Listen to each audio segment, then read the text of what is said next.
Bonjour, bonsoir, messieurs. Aujourd'hui, nous allons parler d'un sujet d'actualité très actuel. On va parler un petit peu de la guerre en Ukraine. Parce que je ne sais pas si vous... Alors, ils n'en ont pas trop parlé dans les médias, hein. Ils essayent de cacher un peu, enfin, de ne pas trop mettre en avant ce petit point média en avant, mais c'est-à-dire que actuellement en Ukraine, les femmes et les enfants fuient en masse, tandis que les hommes sont obligés, ont l'obligation de rester et de se battre. Il y a même des adolescents qui sont bloqués, voilà, là-bas, et qui sont obligés de prendre les armes pour se battre contre l'armée russe, contre des soldats qui sont entraînés, qui sont prêts, préparés à la guerre. Donc on le sait, hein, pour ceux qui connaissent un peu l'histoire militaire, une milice, ça ne gagne jamais contre l'armée régulière. Ça n'existe pas, c'est pratiquement jamais arrivé. Quand c'est arrivé, c'est vraiment dans des moments très spéciaux, dans un contexte très spécial. Mais bon, c'est pas de ça dont je voulais parler. Ce dont je voulais parler, c'était plutôt, donc c'est ça. C'est-à-dire que là, on peut dire que la défaite des féministes est totalement consommée. Les femmes et les enfants d'abord. Alors, mettons les enfants de côté, c'est normal, hein. Un enfant ne va pas aller se battre, mais une femme pourrait se battre.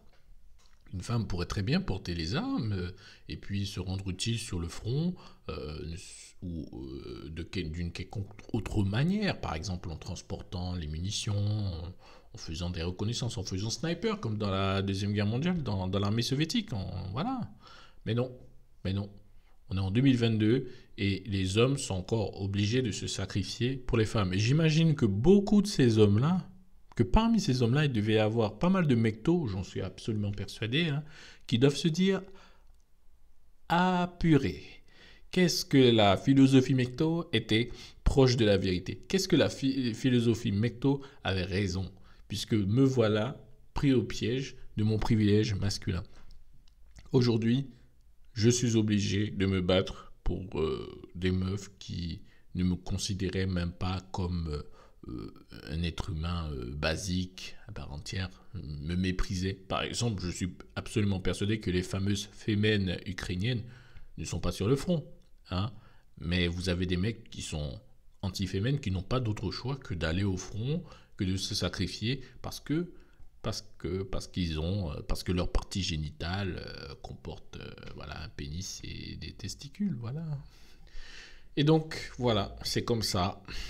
J'imagine, je suis à peu près sûr qu'il y a des hommes qui ont dû se déguiser en femme pour pouvoir s'enfuir. Je suis à peu près sûr.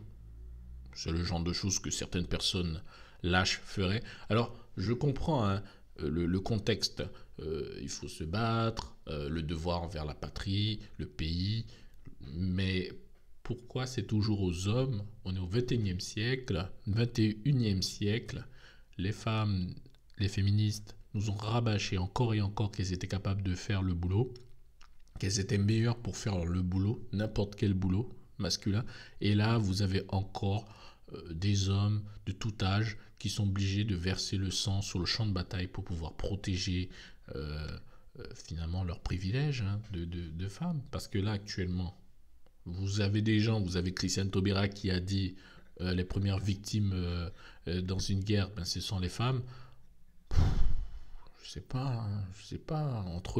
Entre prendre une roquette dans la face et, et se retrouver dans un camp en Pologne, je sais pas. Je pense que je préférerais quand même me retrouver dans un camp en Pologne. Maintenant aussi, bon, la pandémie nous avait déjà démontré cela. La pandémie nous avait déjà démontré que bon, les hommes, dans beaucoup d'emplois très risqués, euh, euh, euh, très risqués, très difficiles, avec des risques mortels, sont toujours aussi indispensables.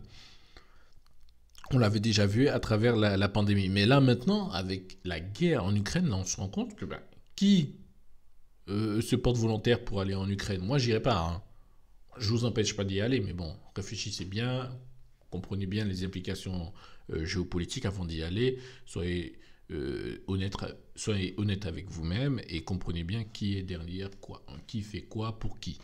Mais après, si vous voulez y aller, vous y allez. Et je sais que la plupart de ceux qui vont y aller, ce sont des hommes. Ce sont des hommes. Les volontaires, ce sont des volontaires sans eux.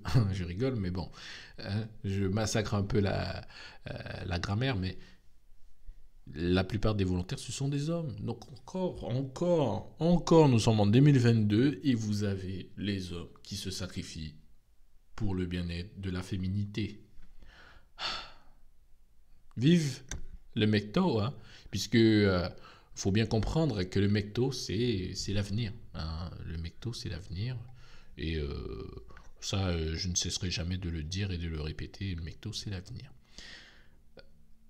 Je vous dirai eh bien une bonne journée, une bonne fin de journée. N'oubliez pas de liker cette vidéo, de la commenter comme d'habitude, voilà, de mettre un petit pouce bleu, hein, le petit pouce bleu, le petit commentaire qui va bien, de partager la vidéo aussi pour que le plus grand nombre soit au courant de la vérité. Allez, bye bye.